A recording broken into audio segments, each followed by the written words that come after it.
l'operazione fu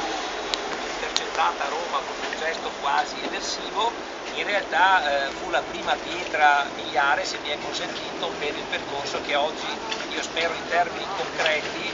dovrebbe consentirci l'attuazione del diritto allora affermato. E in effetti la risoluzione 44 che il Consiglio regionale ha approvato il 28 novembre 2012 parla proprio di dare attuazione a quel diritto che 15 anni prima avevamo comunque coraggiosamente, legittimamente, soprattutto legittimamente, già affermato nella massima istituzione di rappresentanza del popolo veneto che è il Consiglio regionale.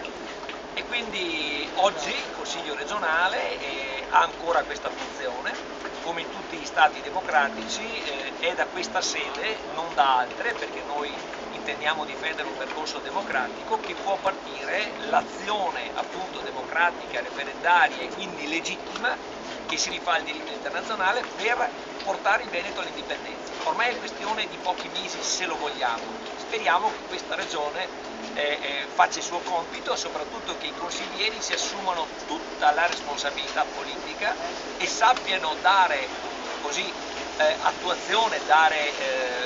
concretezza anche a quei profili di diritto e di legittimità internazionale che non solo noi ma anche José Manuel Barroso ha recentemente ribadito. Insomma ci sono tutti gli strumenti, questa indipendenza non può essere impedita.